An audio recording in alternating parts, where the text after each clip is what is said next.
कुछ स्टूडेंट्स बहुत खुश हो गए कि चलो बोर्ड के एग्जाम आगे खिसक गए, but there is a part of students who really got very sad कि हमने इतनी मेहनत करी थी और एग्जाम वापस आगे खिसक गए हैं। किस तरीके से करेंगे, इतना मेहनत करा है एग्जाम में लिखने के लिए, जो traditional way of education, the traditional way of examination अभी तक हम देते आ रहे थे वो शिफ्ट हो गया है क्योंकि एजुकेशन भी चेंज हो गई है इन दिस पैंडेमिक व्यू। तो ये जो एग्जाम आगे खिसके हैं इसमें आप स्कूल में जाके जिस तरीके से हम रिटन एग्जाम लेते थे उस तरीके का रिटन एग्जाम नहीं हो रहा है। तो किस तरीके से इवैल्यूएशन किया जाएगा कि आपको कितने परसेंट देना है, आपको कितना ग्रेड देना है, किस तरीके से इस मेथड को इवैल्यूएट करा जाएगा after cancellation of the exam. 12th के एग्जाम पोस्टपोन कर दिए गए हैं, 10th के एग्जाम कैंसिल कर दिए गए हैं ऑलमोस्ट सारे स्टेट के अंदर। तो ये एक बहुत ही यूनिवर्सल वे रखना पड़ेगा इवैल्यूएशन ऑफ एग्जाम के अंदर, क्योंकि पर्टिकुलरली 12th एंड 10th की ऐसे मार्कशीट्स होती हैं जो आपको लाइफ टाइम आप कहीं पे भी जाते हैं then it is like considered as one of the most important marksheet of our life. Now ऐसे के अंदर किस तरीके से एक यूनिवर्सल इवैल्यूएशन लेके आना है ताकि आप किसी भी यूनिवर्सिटी में लेते हैं then you are at the equal competition level. तो उसी के बारे में आज हम बात करेंगे कि ये जो डिफरेंट मेथड्स ऑफ इवैल्यूएशन है बोर्ड एग्जाम्स के लिए वो किस तरीके से हो जाएंगे, क्या है उनके डिफरेंट तरीके। इन सबको एक बहुत ही लेमन सिंपल लैंग्वेज में आपको समझाऊंगी कि किस तरीके से इवैल्यूएशन करा जाएगा। मेरा नाम संतोष है। अगर आप मुझसे जुड़ना चाहते हैं तो इंस्टाग्राम या टेलीग्राम पे little_simple_बुद्धा पे सर्च करके आप मुझसे जुड़ सकते हैं। अगर आपको यूपीएससी की प्रिपरेशन से जुड़ा हुआ कोई सवाल है, अगर आपको किसी भी तरह का कुछ कंफ्यूजन है तो आप मुझे इंस्टाग्राम पे मैसेज कर सकते हैं। ऑल्सो इस वीडियो का पीडीएफ भी आपको टेलीग्राम से मिल जाएगा, यहाँ से डाउनलोड कर लेना। कमिंग टू द टॉपिक, कोविड-19 के केसेस अभी तो सेकेंड वेव का पीक भी नहीं आया, पर जिस तरीके से 3 लाख से ज़्यादा हर दिन के केसेस आ रहे हैं वैसे में ये सबसे सेफ ऑप्शन था कि सीबीएसई एग्जाम 10th के और 12th के कैंसिल कर दिए जाए और 12th के जो एग्जाम है वो पोस्टपोन कर दिए जाए जो 4 मई के बाद में होंगे। ऐसे में मिनिस्ट्री ऑफ एजुकेशन का एक रिव्यू आएगा 1 जून को, और ये जो पोस्टपोन और कैंसिलेशन ऑफ एग्जाम है ये Indian certificate of secondary school ICSE या फिर इंडियन स्कूल सर्टिफिकेट ICS इन सब ने भी पोस्टपोन कर दिया है। मोस्टली द इंटरनेशनल स्कूल्स या जो स्टेट बोर्ड हैं उन सब ने भी सिमिलर टाइप का डिसीजन लिया है कि इधर कैंसिल और पोस्टपोन कर दिया है एग्जाम को। तो चैलेंजेस क्या हैं, देखो aligning examination of the various board is practically very very important, क्योंकि जो एडमिशन होता है कॉलेज में यूनिवर्सिटीज में वो हायर एजुकेशन के लिए जो होता है वो एक यूनिफॉर्म होना चाहिए, और उसमें जो यूनिफॉर्म मार्कशीट है कि आपका जो इवैल्यूएशन तरीका है कि किस तरीके से आपको मार्क्स मिले हैं, अगर वो यूनिफॉर्म नहीं होगा तो किसी पर्टिकुलर स्टेट या किसी पर्टिकुलर स्कूल में बच्चों के मार्क्स बहुत ज़्यादा होंगे, और क्योंकि कट ऑफ निकलती है तो उस कट ऑफ में फिर उनके ज़्यादा एडमिशन हो जाएंगे और बाकी बच्चे पीछे रह जाएंगे। तो ऐसे में यूनिफॉर्मिटी चाहिए, एक स्टैंडर्ड एग्जामिनेशन फॉर्म चाहिए ताकि एंट्रेंस एग्जाम भी होते हैं ताकि प्रोफेशनल कोर्सेज को उसके लिए यूनिफॉर्म एग्जामिनेशन लेके कंडक्ट करवाया जा सके। ऐसे में गवर्नमेंट ने एग्जाम को कैंसिल करके या पोस्टपोन करके कोविड-19 को किस तरीके से एड्रेस करना है इसको लिटिल बिट प्रायोरिटी दिया है। एंड ऑल्सो स्टूडेंट्स को भी काफी रिस्क है क्योंकि अभी यंग जनरेशन के अंदर कोविड-19 बहुत ज्यादा कंटेजियसली फैल रहा है। तो ऐसे के अंदर क्वेश्चन वो क्लास 10th और 12th के बच्चों में ये उठता है कि हमने जो पूरे साल भर मेहनत करी, वी वर लाइक सो एथ्यूड, इतना हार्ड वर्क करा हमने, तो अभी उसको किस तरीके से एसेस करा जाएगा। हालांकि ये सब जगह सेम भी नहीं है क्योंकि देयर आर सम स्टूडेंट्स, क्योंकि अभी जितने भी क्लासेस चल रही है वो सारी या तो ऑनलाइन क्लासेस चल रही है या टीवी बेस्ड इंस्ट्रक्शन क्लासेस चल रही हैं। तो ऐसे में क्वेश्चन आता है कि यार हर किसी के पास नहीं है। जो डिजिटल डिवाइड की हम बात कर रहे हैं पर्टिकुलरली एजुकेशन के अंदर, तो उसमें कुछ बच्चे ऐसे हैं जिनके पास तो पूरा सेटअप होगा कि उनके पास पूरा एक बड़ा स्क्रीन होगा, लैपटॉप होगा, मोबाइल होगा, but there are some students जिनके पास इलेक्ट्रिसिटी नहीं है, कनेक्टिविटी नहीं है, मोबाइल फोन नहीं है, इंटरनेट कनेक्टिविटी नहीं है। तो ऐसे में किस तरीके से एग्जामिनेशन में यूनिफॉर्मिटी आएगी। और दूसरा है कि जो फॉर्मेटिव असेसमेंट की तरफ हम जा रहे हैं, जब हम पेन एंड पेंसिल से एक्चुअल एग्जामिनेशन नहीं ले रहे हैं, तो ये फॉर्मेटिव असेसमेंट किस तरीके से होगा, इसमें बहुत सब्जेक्टिविटी ऑफ द टीचर भी आ सकता है। तो इसी चैलेंज के लिए बात करेंगे हम। पर क्वेश्चन सबसे पहले ये आता है कि इवेल्युएट करोगे कैसे, असेस कैसे करोगे। फॉर्मेटिव असेसमेंट क्या होता है, देखो 2 तरीके असेसमेंट होते हैं, summative assessment and formative assessment. जो हम पेन एंड पेपर से देते हैं विच इज लाइक कि पूरे साल में आपने जो भी पढ़ा है, अब आपको एक पेपर दे दिया जाएगा, आप इस पेपर पे, इस क्वेश्चन पेपर पे आंसर लिखिए, दैट इज योर समेटिव। ठीक है, तो आपने पूरे साल भर का पढ़ा हुआ एक साथ में देके सबमिट करा है, that is your summative examination. अभी ये कैंसिल हो गया पेंडेमिक के अंदर, तो अभी हम एक कंटिन्यूस इवैल्यूएशन पे जाएंगे। कंटिन्यूस इवैल्यूएशन में क्या होता है कि पूरे साल भर में आपकी परफॉर्मेंस को नोट करा जाता है। डिफरेंट ऑब्जर्वेशंस होती हैं टीचर की कि आपसे सडनली आपको एग्जाम आपकी क्लास चल रही है, आपको एक क्वेश्चन दे दिया गया कि आपका उसमें रिस्पॉन्स कैसा है, आपकी क्विजेस दी जाएंगी, आपको वीकली क्विजेस दी जाएंगी, वीकली टेस्ट होंगे, असाइनमेंट दिए जाएंगे, छोटे छोटे ग्रुप बना के आपको इस तरह के प्रोजेक्ट दिए जाएंगे, पूरा फीडबैक सिस्टम कैसा रहेगा। तो ये आपको कंटिन्यूस इवैल्यूएशन होगा थ्रू आउट द ईयर। तो दो जो डिफरेंस मेजर हैं समेटिव एंड फॉर्मेटिव असेसमेंट के अंदर, समेटिव असेसमेंट जो होता है it is testing of learning, कि आपने कितना सीखा, पूरे साल भर में कितनी पढ़ाई करी, अभी पेन पेपर पे लिख के हमको बताओ, टेस्टिंग ऑफ लर्निंग है। जबकि फॉर्मेटिव असेसमेंट जो है ये टेस्टिंग फॉर लर्निंग है, सीखने के लिए लर्निंग है, ताकि टीचर का स्टूडेंट से 1-to-1 इंटरेक्शन ज्यादा होगा। फॉर एग्जाम्पल अगर मेरा फिजिक्स वीक है तो जो फिजिक्स मुझे बढ़ाते हैं दे विल नो कि मेरी क्या स्ट्रेंथ है, क्या मेरी वीकनेस है, क्योंकि मेरी वीकली क्विजेज होगी, मेरे वीकली टेस्ट होंगे, मुझे प्रोजेक्ट दिया जाएगा। तो ऐसे में स्टूडेंट और जो टीचर है उनका इंटरेक्शन अच्छा होगा, टीचर को पता चलेगा स्टूडेंट की स्ट्रेंथ एंड वीकनेस क्या है, और उससे रिमीडियल मेजर्स भी होते हैं।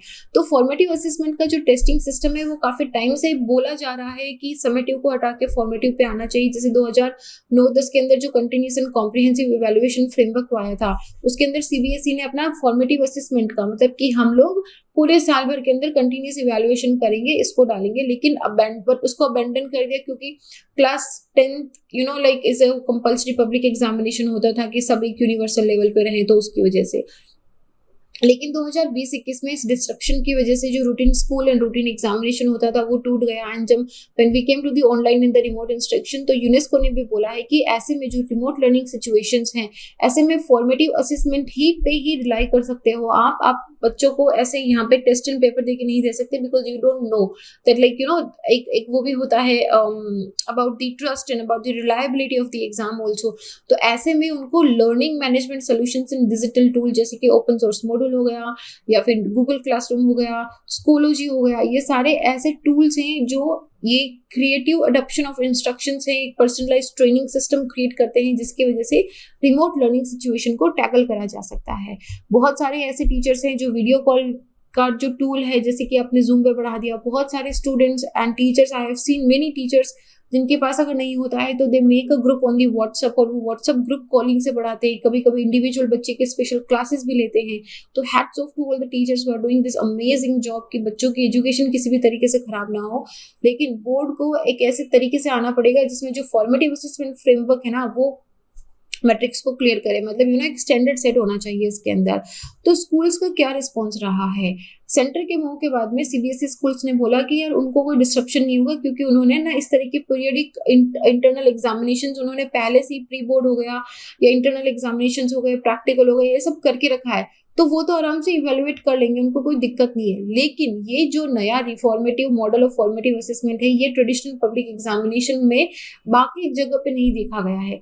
बाकी जैसे कि स्टेट स्कूल्स हो गए हैं या फिर जो अदर बोर्ड हैं, उनको लगेगा कि उनके साथ में डिस्क्रिमिनेशन हो रहा है, क्योंकि इस तरह का कंटिन्यूस इवेल्युएशन उन्होंने नहीं करा है।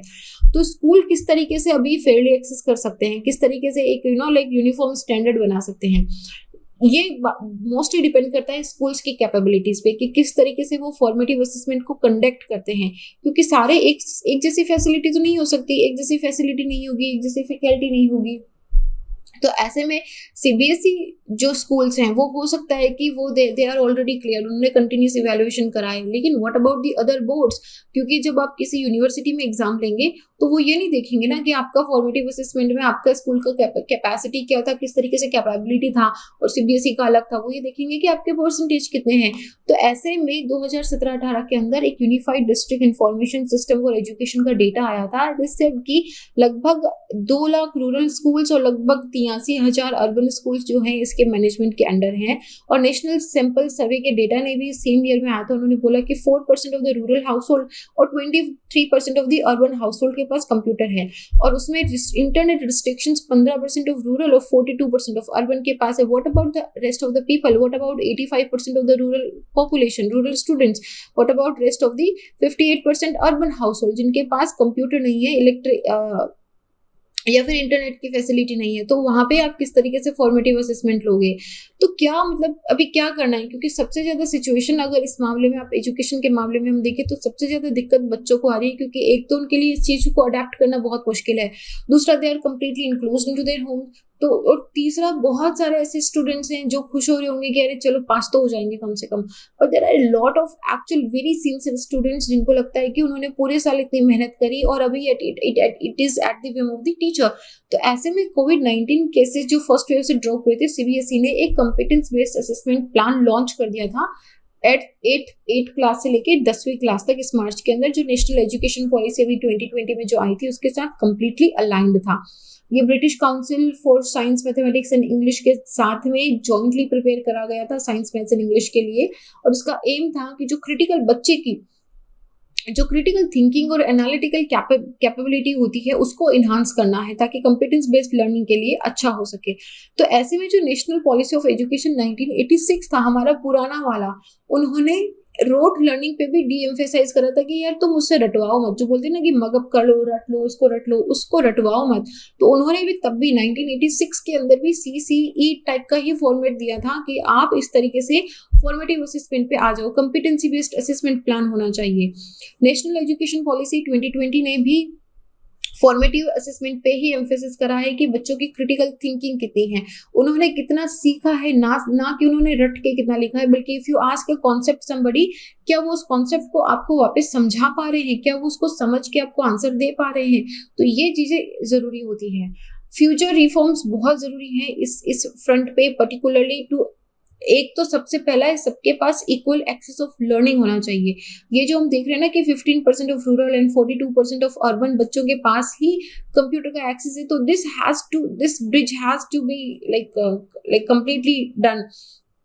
क्योंकि जब तक बच्चों के पास इक्वल लर्निंग रिसोर्सेज नहीं होंगे तब तक किस तरीके से वो इक्वल लर्निंग एग्जाम देंगे।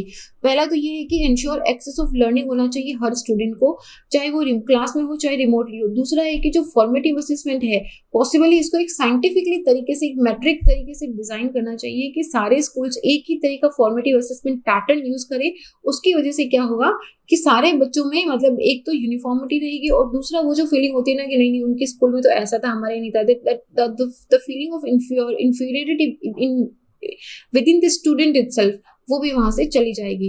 Now this is a very very important thing कि किस तरीके से गवर्नमेंट ध्यान देती है, क्योंकि वी अंडरस्टैंड कि we are going through the COVID, but again this is the young generation and they are going through a very very crucial part of their life, क्योंकि this portion of education like 9th 10th 11th and 12th is considered to be the base, like आप कहाँ पे अपना career बनाते हो mostly. Generally this is the general I am talking about, not the off notes I'm talking about, but generally this is very important, and for the students from the particularly from the poor families or from the middle class families, उनके लिए education एक तरीका होता है उस चीज से बाहर निकलने में। तो ऐसे में अगर they want to learn, they want to do, but if their students, if their kids are not having the facility, अगर they are, उनको कोई एक्सटेंडेड यूनिफॉर्म प्रोसीजर ही नहीं है, तो उनके लिए तो मतलब और भी ज्यादा सिचुएशन खराब हो जाएगी। तो this was it, and let's just hope कि किस तरीके से डिसीजन लिया जाता है। और इस वीडियो का PDF आप टेलीग्राम से डाउनलोड कर सकते हैं। अगर आप मुझसे जुड़ना चाहते हैं तो little_simple_buddha पे जुड़ सकते हैं। दिस इज इट, अपना ध्यान रखिए, घर से बाहर मत निकलिए, डबल मास्क पहन के निकलिए, अपने ऑक्सीजन लेवल को भी चेक करते रहिए, काढ़ा पीजिए, स्टीम लीजिए, ध्यान रखिए, थोड़ा yoga, meditation, physical and mental health का ध्यान रखिए, घबराइए मत, बस अपना ख्याल रखिए। और that is it, I will see you guys in the next video. जय हिंद।